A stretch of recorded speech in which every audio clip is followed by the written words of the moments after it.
When human societies lose their freedom, it's not usually because tyrants have taken it away. It's usually because people willingly surrender their freedom in return for protection against some external threat. A real threat, but exaggerated. That's what I fear we are seeing now. To help save lives, stay at home. You should now only go out when absolutely necessary. Do not meet others outside your household, even friends and family. Stay home. Protect the NHS. Save lives.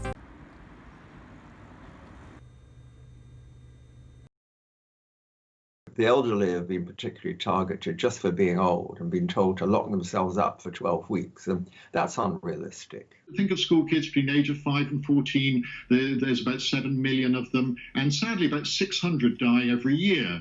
We've had one COVID death so far in the peak of the epidemic. Obviously, images of hospitals, intensive care units, both here and abroad, have been portrayed right around the world, and they scare people. And the whole concept of drowning because of lung edema seems frightening. Young adults between 20 and 40 who are healthy, no other conditions. We've had about 30 deaths out of 30,000 COVID deaths in hospitals so far. And that's out of about 13 million people. These are very small risks. It's like a week's worth of driving. Anyone who has studied history will recognize here the classic symptoms of collective hysteria. Denmark opened its primary schools weeks ago, and they haven't shown any sign of the R value going up. Hysteria is infectious.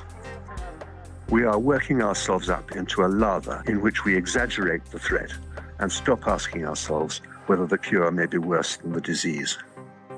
Stay home, stay safe, and follow the guidance. Stay home. Protect the NHS. Save lives.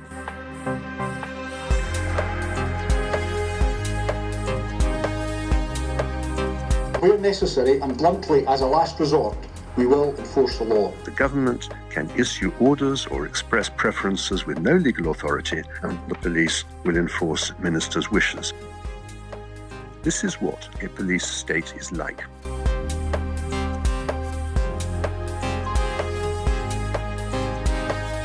We all have critical faculties, and it's rather important in a moment of national panic that we should maintain them.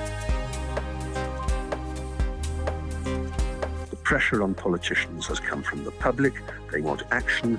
They don't pause to ask whether the action will work. They don't ask themselves whether the cost will be worth paying. They want action anyway. We're all scared.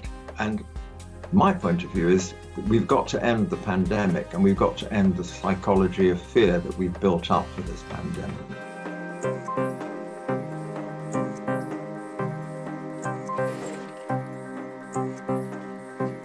It's only a choice right now between fear and love. I'm the one who found you. How are you feeling?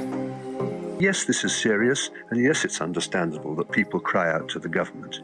But the real question is this serious enough to warrant putting most of our population into house imprisonment, wrecking our economy for an indefinite period, destroying businesses that honest and hard-working people have taken years to build up, saddling future generations with debt, depression, stress, heart attacks, suicides, and unbelievable distress inflicted on millions of people who are not especially vulnerable and will suffer only mild symptoms or none at all. We will enforce the law. To help save lives, stay at home. Stay home. Protect the NHS. Save lives. We will enforce the law. To help save lives, stay at home. Stay home. Protect the NHS. Save lives. We will enforce the law. To help save lives, stay at home. Stay home. Protect the NHS. Save lives. It is the right and duty of every citizen to look and see what the scientists have said and to analyse it for themselves and to draw common sense conclusions. Stay home. Protect the NHS. Save lives. We will enforce the law.